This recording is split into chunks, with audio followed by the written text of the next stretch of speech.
What's going on, guys? This is Bruce Matson, your host of the show. This football show with no name, but I talk about fantasy football, NFL draft, anything I really want to. I just drop heat real quick, and I also do requests.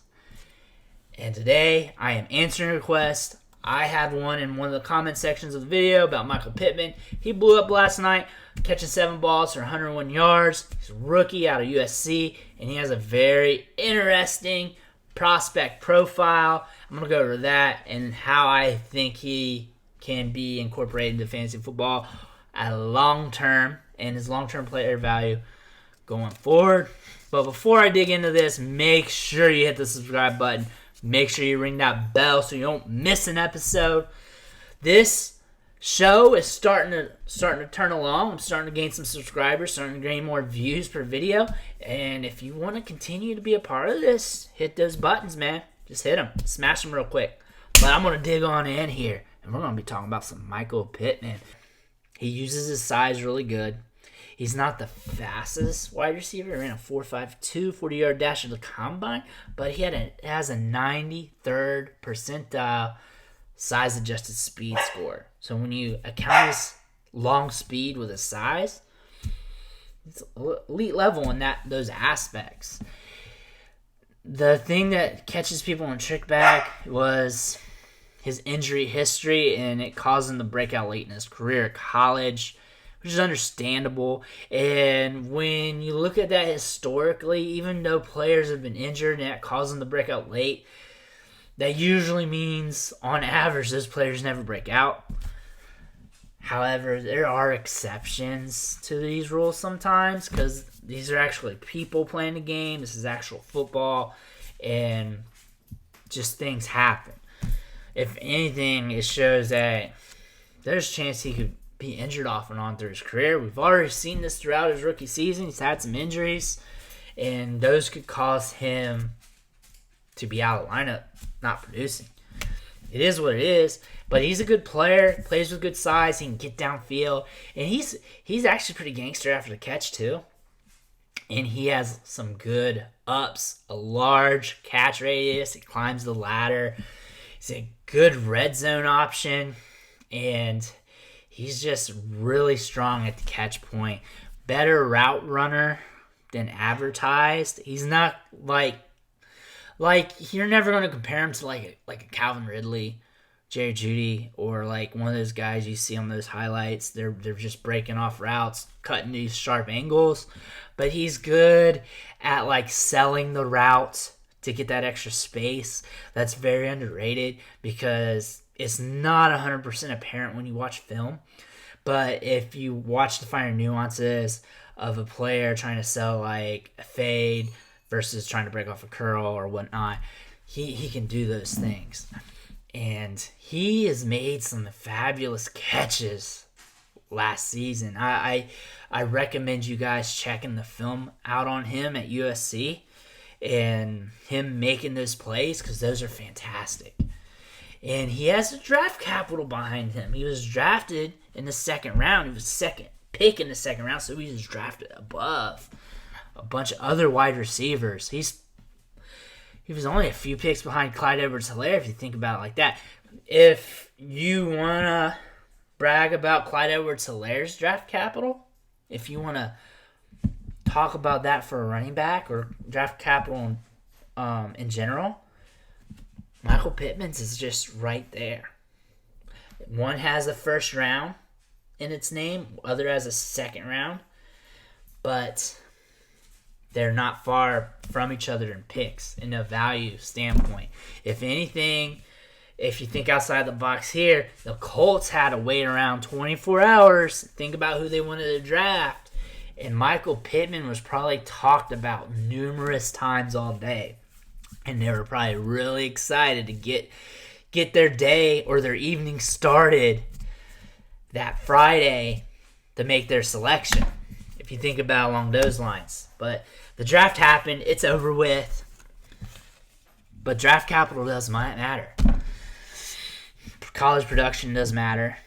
But it matters to an extent. If he continues to produce like this, 100-yard gains, be a key contributor to offense, then you're going to have to throw that out the window and go off what you're seeing here. The thing about this is he's in a prime opportunity. He's got a pathway to targets. T.Y. Hilton's fallen off. He's old. He's an old man right now. The rest of the wide receivers on the offense is very skeptical. Paris Campbell, he's always injured, it feels like. He's made out of, like, weathered leather or whatever, made out of soup or something. I don't know. But he's always hurt right now, and it's hard. When he's back, that might take some of the load off of Pittman. Might make it easier, because they're going to account for him in the slot with that speed, and then Pittman playing on the outside, being the big man, being your prototypical X receiver. However, this is just something we got to see play out. I could see him being an impact fantasy football player down the stretch. If you're in redraft, you need someone to pick up, Pittman's your guy, because it looks like he's going to continuously get targets. There may be some up and down games for him. There's been some games where the Colts didn't pass much, and that's just the game plan, how the game script went for that game. I'm thinking, top of my head, maybe the Colts-Bears game. The passing volume was just low, so he may run bad on some games because of that. But he is right now the most talented wide receiver, the most talented pass catcher on the team. You could say Hilton's more talented, but he's falling off big time. He's hitting that age cliff and just falling down, so he's hitting rock bottom. So I don't really trust T.Y. Hilton going forward. He's been droppable since yesterday, month, whatever. Michael Pittman's a new show in town. I'm excited to see what he does. When it comes to his potential, I don't want to say the sky's the limit because I don't feel like he's the best wide receiver in this class. There's a lot of good wide receivers in this class. He would be a top-tier wide receiver in most classes, but this year, no. He has the potential to be a good fantasy receiver. He has the potential to be like a low-end wide receiver 1, good wide receiver 2, volatile wide receiver 2. He has the potential to be a key piece to your fantasy football team for a long time. I don't regard him on a Calvin Johnson talent, AJ Green talent, Julio Jones talent, but I regard him as a talent that can be productive. And he can be productive enough to be valuable for your fantasy football team, either as a trade asset or a player that you just plug in your lineup as your wide receiver 2, 3, 4, 5, whatever, flex, whatever you got. He can be that for you for a while. And I think that's a great thing. I think he can have blow up spots like this. I think he can have them a few times a year. And he has that potential, especially with the Colts not having much competition for targets to siphon away from him. Especially if Paris Campbell's always hurt. If he continues to be always hurt. T.Y. Hilton is slowly dying. He's pretty much gone at this point. And you just got to see what they do through the draft or through free agency to patch up some other holes. But we have old man Phillip Rivers. It could be worse. There's some down games Rivers has, but he can also feed. He can also feed these pass catchers. So you got to take the good and the bad. It could be worse. It could be... It could be Mitch Trubisky. It could be somebody a lot worse than that. And eventually they'll have other quarterbacks in, and I'm sure he'll gel well with a rookie quarterback or a new free agent. But that's probably down the line somewhere, and we don't have to worry about that. Right now in Dynasty, you can buy him. You're going to have to pay what you paid on in the rookie drafts for him. Pay full price, maybe more. He might have that first round price tag now. You're going to probably have to pay a first round rookie pick for him. I wouldn't sell him for a second right now. Why? He's shown he can produce here. He's got that one game under his belt. He's in his rookie season. I'm not selling him on the low. I'm definitely not. I don't believe selling players on the low unless you're fire sailing. So Michael Pittman's definitely not in that range. I want a max value on him. If I'm not max valuing him, I'll gladly watch him develop. I think he's a great player. I think he's a good player. Do I think he's elite level? No. Do I think he can be very productive? Yeah. Do I think he's the best wide receiver in this draft class? No. Do I think he's more than competent? Yes. I think he's a good player to have on your fantasy team. Am I going to be trying to get him in a lot of leagues next spring when it comes to startup draft season? Yeah. Yeah, I'll probably have him in a lot of leagues, especially where he's going out in drafts. Depending on how this stretch run goes for him, he could blow up. He could be a top 100 pick.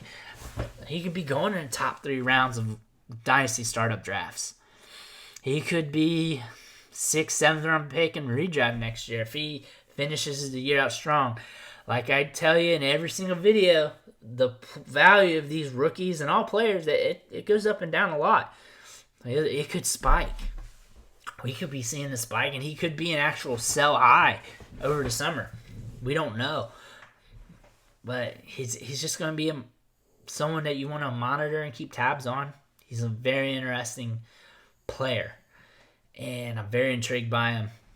He was not one of my top wide receivers in this class, but I was also earmarking him, and I do have him in some leagues. But I'm the guy who collects wide receivers, so you're going to have to take that for what it's worth. And maybe somewhere down the line, I'll talk about my process when it comes to building Dynasty fantasy football teams, because it is a lot different from many other people, how I construct teams, and then how I think about building teams out for a long run. Because it's the way I do it, it was new school at one time, now it's starting to become old school, but I'm also very aggressive at it. And at the time and at now, I'm probably one of the few people out there that drafts the way I do. But I'll save that for you for another video, which is another reason why you need to hit that subscribe button, ring the bell, so you don't miss another episode when I do drop that video or my next video. This is like my 4th or 5th one for this week. I may do a couple next week, one next week. I don't know, but if I got extra time, I'm doing a video. That is for sure. So hit that subscribe button. I'll catch you next time. Try and get Michael Pittman either through trade or off waivers and redraft. And enjoy the content coming your way, because it's going to be coming at you left and right.